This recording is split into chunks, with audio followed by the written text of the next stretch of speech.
বলুন। আমরা জয় গাঙ্গুলির সঙ্গে দেখা করতে এসেছি। 2 মিনিট দাঁড়ান। বলছিলাম কি, এদিকে আসুন। বলছি যেটা দেখাতে চাইছিলাম সেইটা এবার দেখুন। এইখানে কেন? অসভ্য। অসভ্যতার কি আছে?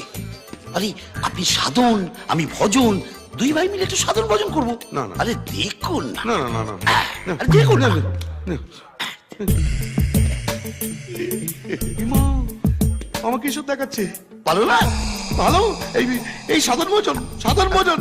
আরে আমার ফ্যামিলিতে এরকম কেউ করেনি। এটা পাগলাগারদ নয়, জেলখানা। যান ভিতরে। এমন দেখালাম যে এবারে চোটে রেগে মাথা গরম করে খাবার থেকে নিয়ে যাবে আমার বাপ না বাপের ছেলে। চলুন। এটা কেমন কথা হলো? কথা হয়েছিল 2 কোটি, এখন বলছো 5।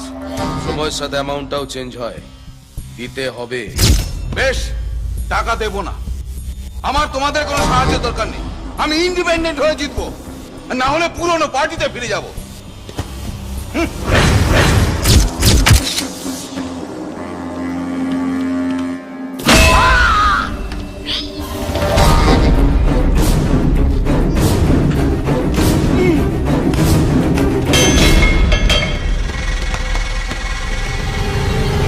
বলছে কি, বাইরে খুন করলে লোকে জেলে ঢোকে, জেলে খুন করলে কোথায় ঢোকে? ভেতরে ঢোকো। ওকে, এই জিতুর যা আমায় বাবু, ওই জিতুর নিজের বিশ্বাসযোগ্যতা প্রমাণ করতে এই মালটাকে বন্ধক রেখেছে। আই দেখ, খাও দেখ।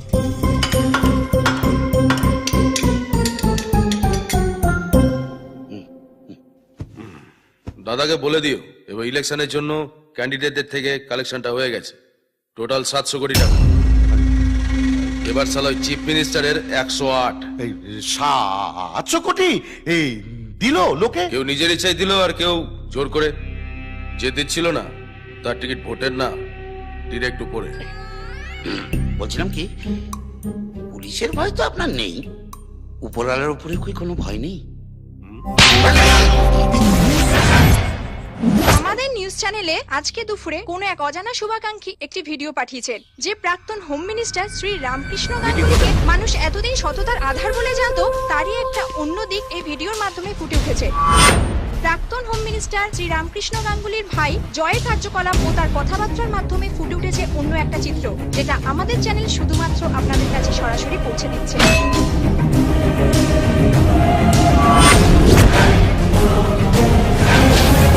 দাদাকে বলে দিও এবার ইলেকশনের জন্য ক্যান্ডিডেটদের থেকে কালেকশনটা হয়ে গেছে, টোটাল 700 কোটি টাকা। আরে বাপ, মেজো বাবু টিভিতে এবার সালা কি করে চিফ হচ্ছে মিনিস্টারের স্যার? পিসি 108। সরকারের ম্যাজিক নাকি? আমার তো সেই একই প্রশ্ন, কি করে হচ্ছে?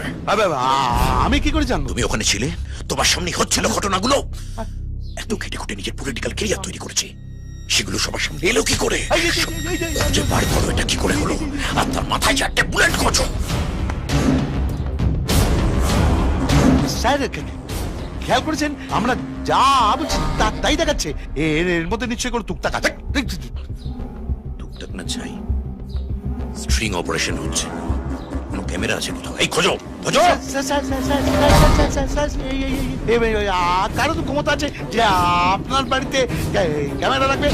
নিশ্চয়ই ভেলকি। নো নো নো নো ভেলকি, নো ভোজবাজি, ইটস অনলি আংটির কারসাজি। হ্যাঁ, এতে ক্যামেরা আছে। ক্যামেরা তা কি করে হয়? এ তো দেবীর আংটি, মন্ত্রপুত। আমায় দেখাচ্ছে। স্যার, আমার ছোটবেলা থেকে খুব ইচ্ছে ছিল যদি টিভিটা আমায় দেখায়। দেবীর কি পায় সেই ইচ্ছেটা পূর্ণ হয়ে গেল। আপনাকে দেখাচ্ছি। তোমার আংটি তোমার আঙুল, আর কি জানে আমার বাবা? না, দেবী জানে। দেবী কে? দেবী? দেবী অঞ্জলি, জিতুর গার্লফ্রেন্ড। স্যার, এসব তাহলে জিতুর কারসাজি? হ্যাঁ।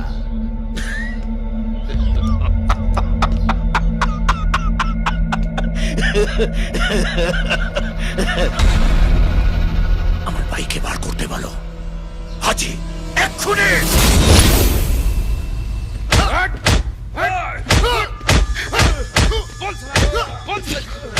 এ বাবা, এদেরই তো বৃন্দাবন দেখিয়ে দিচ্ছে। আমি তো চাকর, আমার তো চাল চারিয়ে ডুগডুগি বাজাবে।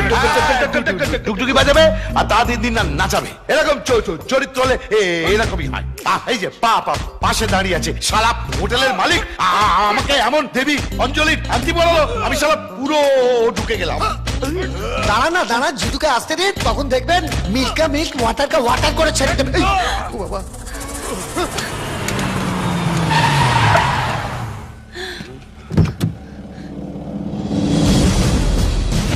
ঠান্ডা ঠান্ডা, কুল কুল। দাঁড়া দাঁড়া, আপনি গাড়িতে ঘুরিয়ে আনো। ভয় নেই, আমি এখন ডিউটিতে নেই। আমার কয়েকটা কথা ছিল, সেগুলো একটু বলতে এলাম। আমি আমার ডিপার্টমেন্টের দুজনকে পাঠিয়েছিলাম বীর প্রতাপ চৌধুরীর কারাপশনের ব্যাপারে খোঁজ খবর নিয়ে তাকে অ্যারেস্ট করতে, কিন্তু তারা তো বীর প্রতাপ চৌধুরীর ফ্যান হয়ে গেল। ওরা দুজনেই নাকি আমার কাছে কৃতজ্ঞ আমি ওদের বীর প্রতাপ চৌধুরীর আন্ডারে কাজ করতে পাঠিয়েছিলাম। এই ব্যাপারটা আর কিছু না হোক আমার ইগোকে কিঞ্চিত হার্ট করেছে, তাই আমি পার্সোনালি ওর খোঁজ খবর নিতে শুরু করলাম। আর ওর ব্যাপারে যা জানলাম তাতে আমি নিজেই বীর প্রতাপ চৌধুরীর ফ্যান হয়ে গেলাম। ওই যে মালটা টপকে গেছে তার ব্যাপারে কথা বলে লাভ কি এখানে? হ্যাঁ, আমি সেই পয়েন্টেই আসছি।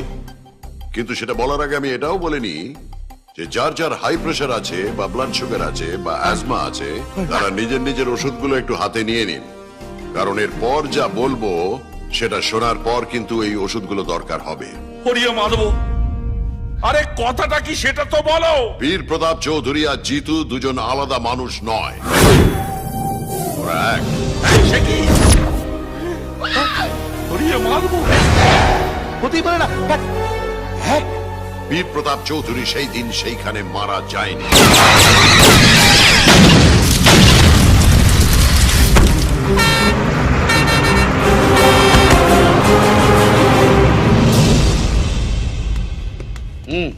কি ব্যাপার, কি একটা অনুষ্ঠানের মধ্যে ছিলাম, স্যার, হঠাৎ রাস্তায় যেতে একটা পারলে লরি কেন? হয়েছিল, তাতে বেশ কিছু চন্দন কাঠের সঙ্গে একেও পাওয়া গেছে। কি এটা?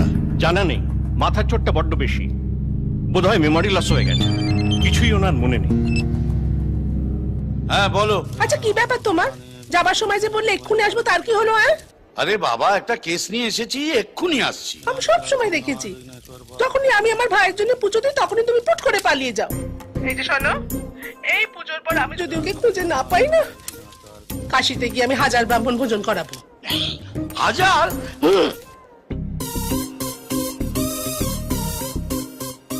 আর কোনো চিন্তা নেই, আমি তোমার সারপ্রাইজ দেবো বলেই চেপে যাচ্ছিলাম।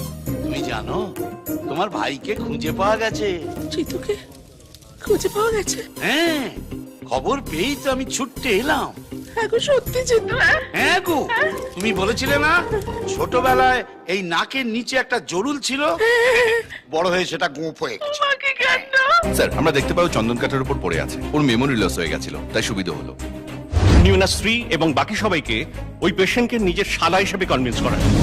কিচ্ছু করার ছিল না। 1000 ব্রাহ্মণ, আমি তো ভেবেছিলাম পাতি কেউ হবে। এসিপি বীর প্রতাপ চৌধুরী। বাবুরে, বীর প্রতাপের মেমোরি লস হলেও তার ডিউটির প্রতি ভালোবাসাটা সে ভুলে যায়নি। নেম প্লেট পাল্টালেও পার্সোনালিটিটা পাল্টায়নি। এখনো বীর প্রতাপ যেখানে যায় তার পায়ের শব্দে সেই জায়গাটা কেঁপে ওঠে।